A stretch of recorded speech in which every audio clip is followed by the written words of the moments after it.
আসসালামু আলাইকুম। HSC 25-এর HSC পরীক্ষার প্রিপারেশনের আরও একটা ভিডিওতে সবাইকে স্বাগতম। আজকের এই ভিডিওতে আমরা তিনটা সাবজেক্ট নিয়ে কথাবার্তা বলবো, যে তিনটা সাবজেক্ট আমাদের সায়েন্সের, আর্টসের, কমার্সের সবার আছে এবং সবচেয়ে মজার কথা হলো এই তিনটা সাবজেক্টে আমাদের প্লাস মিস করার সম্ভাবনা সবচেয়ে বেশি থাকে। সেই তিনটা সাবজেক্ট কি? ইবিআই বা ইংলিশ, বাংলা এবং আইসিটি।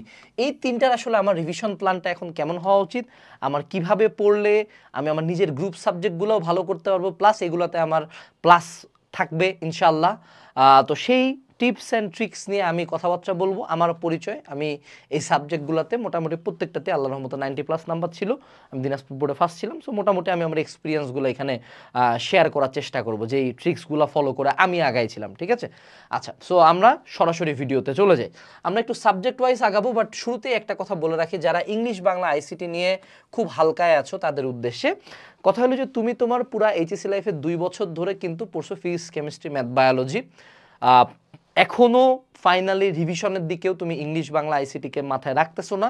তুমি পড়তো physics, chemistry, math, biology, accounting, management, finance বা যুক্তিবিদ্যা, হিস্ট্রি, পৌরনীতি, সুশাসন এইসবই পড়তেছো। কিন্তু তোমার যদি তুমি বিগত বছরগুলোতে সমীক্ষার দিকে তাকাও, সর্বাধিক মানুষজন নন সায়েন্সের মানুষজন যারা আছে, নন সায়েন্সের মানুষজন আইসিটিতে প্লাস মিস করে, আর সায়েন্সের মানুষজনের প্লাস নন সায়েন্সের মানুষজনের অনেক বড় একটা সম্ভাবনা থাকে ইংলিশে প্লাস মিস করার। এবং যদিও বাংলায় আমরা বাঙালি মোটামুটি বানায় টানায় লেখে নাম্বার তুলতে পারি, বাংলাতেও প্লাস মিস চলে যায় যদি আমার ফার্স্ট পার্টের এমসিকিউটা কোনো না কোনো কারণে যদি খারাপ হয়ে যায়।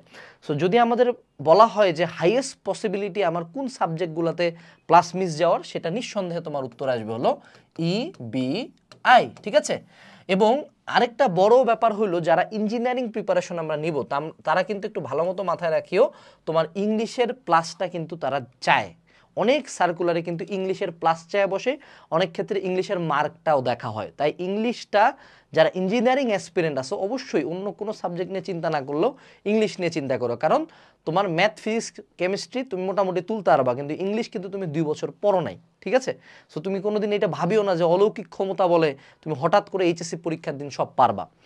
আর আইসিটির ক্ষেত্রে যারা নন সায়েন্সের মানুষজন আছো বাবারা, তোমাদের কিন্তু পাস মার্ক নিয়ে টানাটানি লাগে। আইসিটিতে কিন্তু তোমরা অনেকে পাস করতে পারো না।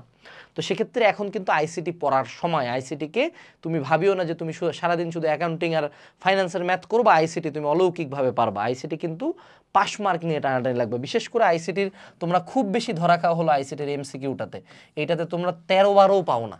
সো একটু সাবধানতার সাথে আগাইতে হবে। আমি আশা করি জিনিসটা সিভিয়ারিটি তোমাদেরকে বুঝাইতে পারছি। এখন আসি, সেটা হলো যে আমাদের এই তিনটা সাবজেক্ট পড়ার ওয়ে কি কি। এই তিনটা সাবজেক্ট পড়ার 2টা ওয়ে আছে। ওয়ে নাম্বার 1 হইল, যেটা অ্যাকচুয়ালি সর্বজন বিদিত নিয়ম এবং যেটা এখন করা উচিত আমাদের, সেটা হলো দিনের 2 থেকে 3 ঘন্টা সময়, তিনটা সাবজেক্টের জন্য 3 ঘন্টা সময় আমি রাখবো। দিনের 3 ঘন্টা সময় আমি প্রতিদিন স্লট করে এই তিনটা সাবজেক্ট পড়তে থাকবো। তাইলে যেটা হবে, আমার বাকি সাবজেক্টগুলোও আগাবো এবং এই সাবজেক্টগুলো হয়ে যাবে। এবং এই সাবজেক্টগুলোর এক্সাম কিন্তু প্রথমেই হয়ে যায়, আমার গ্রুপ সাবজেক্টগুলো হয় পরে।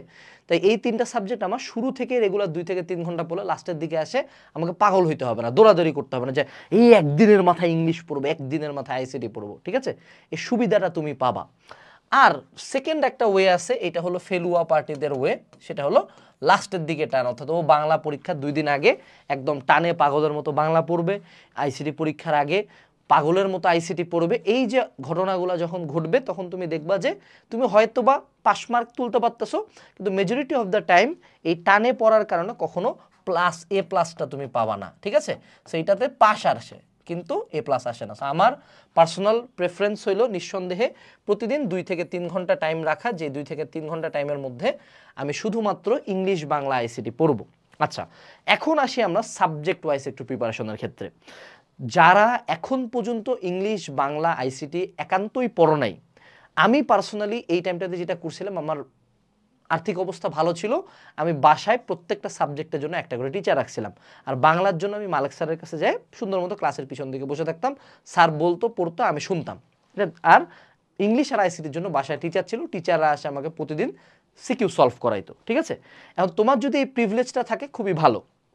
যদি না থাকে এই বছর প্রথমবারের মতো আমাদের তাহসিন সিফাত ভাই, প্লে উইথ আইসিটির আশরাফ বিজয়, তারপরে হলো শরীফ ওবায়দুল্লাহ ভাই, প্লাস আমাদের বুয়েটের মানুষজন, প্লাস আমাদের ঢাবির মানুষজন মিলায় আমরা কিন্তু একটা English Bangla ICT revision course launch করছি, ইবিআই রিভিশন প্রোগ্রাম, যেখানে শুধুমাত্র আমরা ইংলিশ বাংলা আইসিটির তোমাদেরকে সুন্দর মতো সাবজেক্ট ওয়াইজ থিওরি পড়াবো, দেন এগুলার হলো আমরা টেস্ট পেপার সলভিংটা করাবো, এবং সেই সাথে কিন্তু আমাদের যে ম্যাটেরিয়ালসগুলো থাকে QnA suggestion plus other materials এই কোর্সে তুমি ফ্রি পাবা। সো এখন যদি তুমি ভাবো যে তুমি ফ্রিতে বিভিন্ন জায়গায় মুখ মারে বেড়াবা, তোমার ব্যাপার, এটা সম্পূর্ণ আপ টু ইউ। বাট যদি তুমি চাও যে না, যেহেতু টাকা দিবা, তুমি একটা রেজিমেন্টের মধ্যে থাকবা, একটা প্রেশারাইজড এনভায়রনমেন্টের মধ্যে থাকবা, তাহলে আমাদের EBI revision programme, capstone revision programme কিন্তু একটা সর্বজন বিদিত প্রোগ্রাম লাস্টের দিকে টানার জন্য। সো আমাদের ইবিআই রিভিশন প্রোগ্রামটাতে এনরোল করতে পারো ভিডিও ডেসক্রিপশন বক্স থেকে, ঠিক আছে? আচ্ছা, এখন আসি আমরা, সেটা হলো যে আমাদের সাবজেক্ট ওয়াইজ প্রিপারেশনের ক্ষেত্রে আমরা প্রথম যে সাবজেক্টটা নিয়ে কথাবার্তা বলবো সেটা হলো আমাদের ইংলিশ নিয়ে। ইংলিশ এখন যদি তুমি পড়ো, প্রথম তোমাকে যেটা পড়তে হবে সেটা হলো সিন কম্প্রিহেনশন যেগুলো আছে, সেই সিন কম্প্রিহেনশনগুলোর মিনিংগুলো ভালো মতো জানবা, নাইলে না লিখতে পারবা কোশ্চেন আনসার, না লিখতে পারবা মাল্টিপল চয়েস, না লিখতে পারবা সামারি। সো তোমাকে এগুলার মিনিংগুলো ভালো মতো যে কোনো একটা গাইড বা তুমি চ্যাট জিপিটি দিয়ে করাও বা তুমি কোনো একটা ক্লাস থেকে করো, মিনিংগুলো জানতে হবে। দ্বিতীয় যেটা, সেটা হলো ইংলিশের ক্ষেত্রে, ইংলিশ ফার্স্ট পার্ট হোক সেকেন্ড পার্ট হোক, মনে রাখতে হবে যে রুলসগুলো তুমি একবার রিডিং পড়লা সেকেন্ড পার্টের জন্য, কিন্তু ইংলিশের মেজরিটি কোশ্চেন হয় হলো বিগত বছরের বোর্ড থেকে, বিগত বছরের বোর্ডের কোশ্চেনই ইংলিশে বারবার তুলে দেওয়া হয়। খুব ইউনিক কোশ্চেন সেকেন্ড পেপারে হয়তো বা এক দুইটা আইটেমে করা হয়, but the rules stay the same, যে এই ফার্স্ট কন্ডিশনাল রুলস থেকে এটা আছে, রাইট ফর্ম ভার্সের এ এন দি যে আর্টিকেলটা আছে, আর্টিকেলের মধ্যে এই দি এর এই রুলটা থেকে বারবার কোশ্চেন করে। সো এই যে সার্টেন কোশ্চেনগুলো বোর্ডে বারবার করে, এগুলা পারার জন্য প্রথম ও প্রধান কাজ হবে তোমার মডেল টেস্ট দেওয়া। সো বাজার থেকে যে কোনো পাবলিকেশনের হইতে পারে, লেকচার হইতে পারে, পাঞ্জেরি হইতে পারে, নবদূত, আমি পার্সোনালি নবদূত প্রমোট করি। সো নবদূতের একটা মডেল টেস্ট কিনে আনবা, এবং নবদূতের প্রতিদিন যদি তুমি পারো একটা করে মডেল টেস্ট দিতে থাকো। সো আমি যদি তোমাকে বলি 60 দিনে 60টা মডেল টেস্ট দাও, ফার্স্ট পেপারে 30টা, সেকেন্ড পেপারে 30টা, মডেল টেস্ট দেওয়ার ক্ষেত্রে তুমি যেটা করবা নর্মালি, সেটা হলো তোমার যে বোর্ড আছে সেই বোর্ডের টপ অ্যাটলিস্ট 10 থেকে 15টা, আর ঢাকা বোর্ডের 10 থেকে 15টা কলেজের টেস্ট পরীক্ষায় তুমি মডেল টেস্ট দিবা। বাট কলেজের চেয়ে বেশি প্রেফারেন্স রাখবা বোর্ড কোশ্চেন্স, পারলে লাস্ট 2 to 3 ইয়ার্সের সব বোর্ডের কোশ্চেনগুলোতে মডেল টেস্ট দাও, এগুলো থেকে বেশি কোশ্চেন আসবে। দেন তুমি তোমার বোর্ডের বাকি কোশ্চেনে গেলা, দেন তুমি ঢাকা বোর্ডের বাকি কোশ্চেনে আসলা, ঠিক আছে? সো প্রতিদিন একটা করে তোমার মাত্র 30টা 60টা মডেল টেস্ট দিয়ে যাইতে হবে। এইটাই হবে তোমার ইংলিশের সবচেয়ে বড় প্রিপারেশন। এবং যদি তোমার এখন টিচার অ্যাফোর্ড করার এবিলিটি না থাকে, পারলে 2 বন্ধু মিলে একটা গ্রুপ করো, ও পরীক্ষা দিবে, তুমি পরীক্ষা দিবা, ওর খাতা তুমি কাটবা, তোমার খাতা ও কাটবে। দেন তুমি যেসব জায়গায় ভুল করছো ওই জায়গাগুলোর তুমি দরকার হলে একটু রুলস দেখো, ওই জায়গাগুলোর দরকার হলে মিনিং দেখো, ওই জায়গাগুলো তুমি টেস্ট পেপার মেরিজি থেকে অ্যান্সারটা দেখো। এইভাবে করে তুমি মানে কি বলবো, ইউজ করতে করতে তুমি যখন ভুলগুলা শিখবা তখন ওটা মনে থাকবে, এবং তখন পরীক্ষার হলে মনে হবে আচ্ছা এই লাইনটা কেন জানি মনে হচ্ছে এইটা হবে, এই যে কেন জানিটা, এটা হলো সাবকনশিয়াস মাইন্ডের পাওয়ার, ঠিক আছে? আচ্ছা, তো ইংলিশের জন্য কি করতে হবে, আমাকে মডেল টেস্ট দিতে হবে।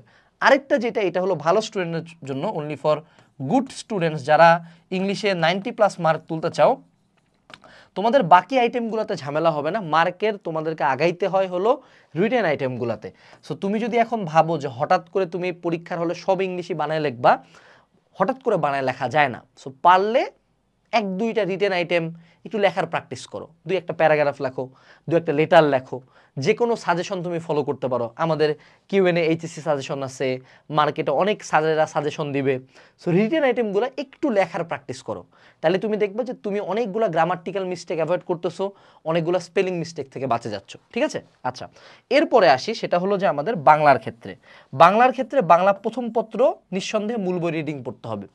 মূল বই রিডিং পড়লে সৃজনশীল লিখতে পারবো, কিন্তু বাংলা প্রথম পত্রের মূল কট্টা খায় মানুষজন হলো এমসিকিউ। তো বাজারে যে কোনো একটা গাইড বই থেকে, এনি গাইড বই থেকে এমসিকিউ প্র্যাকটিস করে যাও, নাহলে জীবনে বাংলা প্রথম পত্রে 30 মার্কের মধ্যে 20 আপ কখনো পাইতে পারবা না এমসিকিউতে। মেইনলি এমসিকিউ কঠিন করবে, এবং মনে রাখবা ইংলিশ ফার্স্ট পার্ট সেকেন্ড পার্টের মধ্যে যে কোনো একটা পার্ট কঠিন হবে, বাংলা ফার্স্ট পার্ট সেকেন্ড পার্টের মধ্যে যে কোনো একটা পার্ট কঠিন হবে, এই নিয়ে কোনো মনের মধ্যে ডাউট রাখিও না। তাই বাংলা প্রথম পত্রের এমসিকিউর জন্য গাইড বই পড়ে যাও। বাংলা দ্বিতীয় পত্রের জন্য কিচ্ছু করার লাগবে না বাবা, আমি খুব সিম্পলি বলে দেই, সব বাদ দাও, এই যে এই বইটা পড়িও, এই যে সমন্বিত বাংলা দ্বিতীয় পত্র একটা বই আছে, এটা হার্ডলি হলো কত পেজ, এই মেবি মনে হয় 95 না 100 পেজেস, ঠিক আছে। এই বইতে তোমার যা আছে এর বাইরে না রিটেন আইটেম আসবে, না গ্রামাটিক্যাল আইটেম আসবে, কিছুই আসবে না। এই বইটা ভালো মতো পড়ে যেও, আর কিচ্ছু লাগবে না, জাস্ট একটা বই, সমন্বিত বাংলা দ্বিতীয় পত্র, ঠিক আছে। এটাতে কি আছে, বিগত বছরের বোর্ডের কোশ্চেন আছে। সো এটা গেল হলো আমাদের বাংলা দ্বিতীয় পত্রের পড়াশোনা, ঠিক আছে। তারপরে এখন আসি হলো আমাদের আইসিটি। এখন আইসিটিকে মনে রাখতে হবে, এটাকে সায়েন্সের মতো অ্যাপ্রোচ করলে হবে না। আইসিটি সব টপিক থেকে বোর্ডে সিকিউ আসে না। যেমন আমি যদি তোমাকে এখন 5টা টপিক মুখে বলে দিই, এই 5টা টপিকের বাইরে বোর্ডে কোশ্চেন আসবে না। কি কি টপিক? এক হইলো যে আমাদের বায়োমেট্রিক্স, ক্রায়োসার্জারি, টপোলজি, আর হলো কেবলের প্রকারভেদ। এর পরবর্তীতে হইল গিয়ে আমাদের HTML এর টেবিল আর লিস্ট তৈরি করা, কোডিংয়ের ক্ষেত্রে লুপ, বুলিয়ান অ্যালজেব্রার হলো ডিমর্গান ল, সার্বজনীন গেট, ডাটা টাইপ, 1 to 1 আর মিনি টু 1 রিলেশনশিপ। শেষ। এই যে আমি যে টপিক কটা বললাম, এগুলা থেকে তোমার 5টা এসেনশিয়াল 100% কমন বোর্ডে। সো এই যে টপিকগুলো, এগুলোর ডেপথে যাইতে হবে। সো তুমি যখন আমাদের ক্লাসগুলো করবা, আমাদের টিচার যারা আছে আইসিটির, তারা তোমাকে এই টপিকগুলো ডেপথে নিয়ে যাবে এবং এই টপিকগুলো সিকিউ পড়াবে। এবং আরেকটা কথা হলো যে তুমি চাইলে যে কোনো হয় তুমি একটা বই থেকে পড়তে পারো।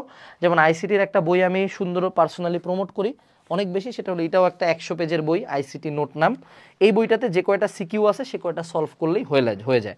এই বইটাতে এমসিকিউ আছে, তো এই বইটা একটা অল কম্বাইন্ড সলিউশন, 100 পেজ, যে কোনো বিভাগের জন্য এই বইটা নিজের কালেকশনে রাখে, এই বইটা কমপ্লিট করো, সিকিউর চিন্তা শেষ এখান থেকে, ঠিক আছে। আর যদি তুমি নিজে করতে চাও ম্যানুয়ালি কষ্ট করে, তাইলে তোমার আইসিটির যে চ্যাপ্টারগুলো আছে এগুলার মেড ইজি খুলে মেড ইজি থেকে প্রথম 10টা সিকিউ করিও। এখন প্রথম 10টা সিকিউ করতে গেলে দেখবা প্রথম 5টার পরবর্তী থেকেই মেজরিটি সিকিউর টপিক রিপিট হয়ে যাচ্ছে। সো ইটস নট লাইক 10টাই করতে হবে, 5টা সিকিউ মোর দেন ইনাফ যদি আমার সেম টপিকের মধ্যে বাকি 10টা হয়, ঠিক আছে। প্রথম 10টা, বোর্ড হোক কলেজ হোক যা হোক, আমি কিছু দেখবো না, প্রথম 10টা। এর পরবর্তীতে আসো, সেটা হলো আইসিটির এমসিকিউ। এই জায়গায় আমি একটা এনবি দিয়ে দিব, এটা হলো বিশেষ দ্রষ্টব্য, সাবধানতা, হ্যাঁ। কারণ প্রায় প্রতি বোর্ডেই লাস্ট কয়েক বছর ধরে আইসিটির এমসিকিউ কোশ্চেন টাফ হচ্ছে, এই নিয়ে কোনো সন্দেহ নাই। এবং মানুষজন কিন্তু টাফ বলতে 12-13 তুলতে পারতেছে না, 25-এর মধ্যে 12-13 তুলে পাস মার্কটাও তুলতে পারতেছে না, এরকম আইসিটির এমসিকিউ কোশ্চেন হচ্ছে। সো সিকিউ চালায় পার হবা, কোনো সমস্যা নেই। এমসিকিউর জন্য পার্সোনালি সাজেশন থাকবে, বাজারে 2জন রাইটার মাহবুবুর স্যার এবং মুজিবুর স্যারের বইয়ের অনুশীলনীর এমসিকিউগুলো সলভ করে যাও উইথ ব্যাখ্যা। অর্থাৎ তুমি সলভ করার সময় জাস্ট ম্যানুয়ালি গবেটের মতো টিক মারবা না, তুমি ব্যাখ্যা সহ জানবা, কোনো জায়গায় যদি আটকে যাও ব্যাখ্যা সহ, বিশেষ করে কোডিং রিলেটেড কিছু কোশ্চেন থাকে, অ্যালজেব্রা রিলেটেড কিছু কোশ্চেন থাকে, যেগুলো অ্যাকচুয়ালি ব্যাখ্যা জানতে হয়। সো ব্যাখ্যা সহ এই এমসিকিউগুলো সলভ করে যাও, তাইলে দেখবা আইসিটির এমসিকিউ তুমি পার হয়ে গেছো। কিন্তু তুমি যদি ভাবো যে আইসিটি এমসিকিউ মানে জাস্ট সিকিউর একটু থিওরিটিক্যাল কিছু ক্লাস করলাম, ক্লাস করে যদি তুমি ভাবো যে না আইসিটির এমসিকিউ পারবা, তাহলে হবে না। ক্লাস করে এমসিকিউ পারার মতো এমসিকিউ কোশ্চেন তারা লাস্ট কয়েক বছর করতেছে না। ইজি করলে তো ভালো, আলহামদুলিল্লাহ পার হয়ে গেলাম, ঠিক আছে। সো এই হলো আমাদের এমসিকিউ, এখান থেকে পড়তে হবে, তাহলে দেখবা আইসিটির এমসিকিউতে 25-এর মধ্যে মোটামুটি 20-এর কাছাকাছি নাম্বার আসছে। আমার মেজরিটি কথাবার্তা আমি কিন্তু তোমাকে একদম টপ নচ বোর্ড ফার্স্ট হওয়ার কোনো কথা বলতেছি না, এসব ফেক হোপ আমি দেই না। তোমার বোর্ডে ফার্স্ট হওয়ার দরকার নাই, তোমার টার্গেট হলো 3টাতেই প্লাস পায়ে আসা, ঠিক আছে। সো প্রতিদিন দিনে 2 থেকে 3 ঘন্টা টাইম তুমি এখানে দাও, প্লাস যদি তোমার এই সব প্রপার বই থাকে ছোট ছোট, যেগুলো তোমার পড়তে গেলে একটু সাহস পাবা যে এতটুকু পড়লেই হয়ে যাবে, প্লাস যদি তোমার ক্লাস থাকে যেগুলো কম্প্যাক্ট ফর্মের ভালো টিচারদের ক্লাস, তাহলে তোমার মনে আরও সাহস থাকবে। সো আমি এই বইগুলো অর্ডারের লিঙ্ক ডিসক্রিপশনে দিয়ে দিচ্ছি, এবং ইবিআই এর একটা হলো ক্যাপস্টোন রিভিশন প্রোগ্রাম, যেটা এটার জন্য একটা কুপন বলে দিই তোমাদেরকে, সেটা হলো CRP500। এই কুপনটা যদি তুমি ইউজ করো 500 টাকা পর্যন্ত ডিসকাউন্ট পাবা। সো তুমি এই কোর্সটাতে এনরোল করে ফেলতে পারো। বিশেষ করে যারা নন সায়েন্স আসো, বিশেষ করে যারা সায়েন্স আসো, don't go for free, go for paid, কারণ পেইড অবশ্যই দায়িত্বশীলতার সাথে পড়ায়। এইটুকুই ছিল আমার মনে হয় আজকের এই ভিডিওতে। দেখা হচ্ছে পরবর্তী ভিডিওতে। এইচএসসি পরীক্ষার জন্য অনেক অনেক শুভকামনা। আসসালামু আলাইকুম, টাটা।